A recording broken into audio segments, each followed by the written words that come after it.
coloration. I am Alexis. Okay, so what color do y'all want to put down first? Blue. Alright, so come here. Come over here. Alright, so we'll make this our blue plate. Blue plate, get it. You get it. Ooh, what's that? Ooh, yeah. So we're going to put out a little ink. Each put out about a tablespoon. You know how the juice come out before the mustard? Oh. Yeah. That's exactly what I thought. And then also you're going to add a little bit of this stuff. It's called retarder. And this will make the ink of a better consistency. Just put just a little bit of that in there. And what you're trying to do is get the ink to a consistency that is going to, you're going to be able to roll it then on your plate. So you start out by rolling it, and what you're trying to do, in addition to getting the consistency where you need it, is you're loading your brayer. This is called a brayer, and you want to load your brayer with ink very evenly. See, that's not very even at all right now, so it takes a little bit of work. And you don't roll it back and forth like this because it's just going to stay in one place. You want to pick up and back, pick up and back, pick up and back, and that's going to start getting that brayer to start rolling better. See, it's starting to cover the consistency. It's getting a lot more consistent. So you're going to move back and forth. And don't spread your ink out all over the plate. You want to keep it pretty tight in a little rectangular area like this. And what can you begin to see about the ink? Looks a little different, doesn't it? Yeah. And see, I'm picking up each time. As I roll up, I pick up, roll back. And that's helping get that ink evenly. See, I still got a little bit of space there across that brayer. And you'll begin to notice that the ink won't be as shiny. That's when you know that it's getting a little bit duller. It's still got a little bit of shine to it, but nowhere near the glossiness that it had. Okay, this plate's ready to go.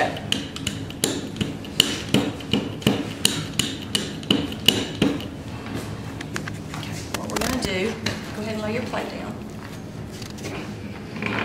And then you're gonna start inking up the plate. So this plate's gonna take a lot of ink, because all of this is where the ink is going to sit. Is that what you want? Okay. So you're going to roll that ink on there. And you want to be sure you get the edges as well. Okay. Now it's your turn. So you're going to load your brayer. Give it about. I do a lot of times. Not as much as I did, but what you want to do is try to get a lot of ink on your brayer. Kind of look at it, and you turn it over and look at it. Does it look like it's got ink on it? Yeah, it looks good. Okay, now roll on your plate. And the trick is you don't want to fill in your cut lines with ink, but you want to get a nice even coating of ink on the plate. There you go. You've done this before, haven't you? No? You ever painted your room before?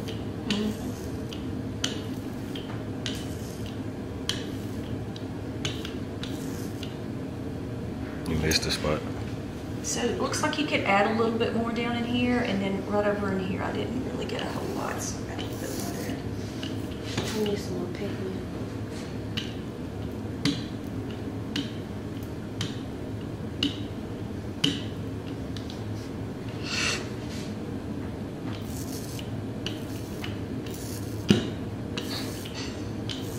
Good job.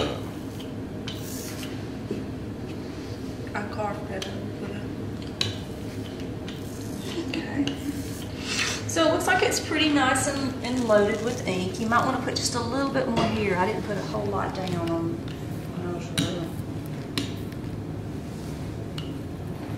Yeah. Very good. Okay, now lay your brayer right down here at the end and get a sheet of the inkblock printing paper. And what you're going to want to do is you're going to want to register it very carefully. So, you know, look at the size of your paper in comparison to your block, and you can tell you're going to have a little bit of a margin all the way around.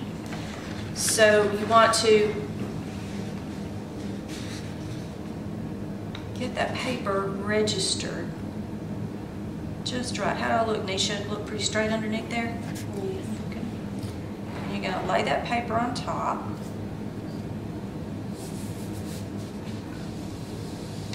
I did okay. And then you're going to use the burnisher. You're going to begin to press.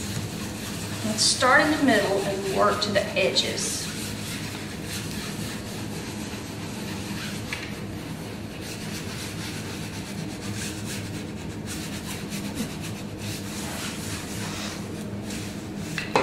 Hold it here with your hand, peel it up and look at it.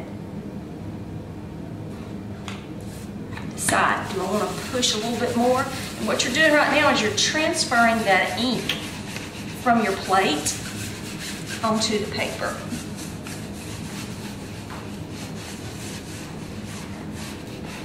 Get your edges really well. When you begin to start seeing that ghost image on this side, you know that you're getting that ink transferred really well.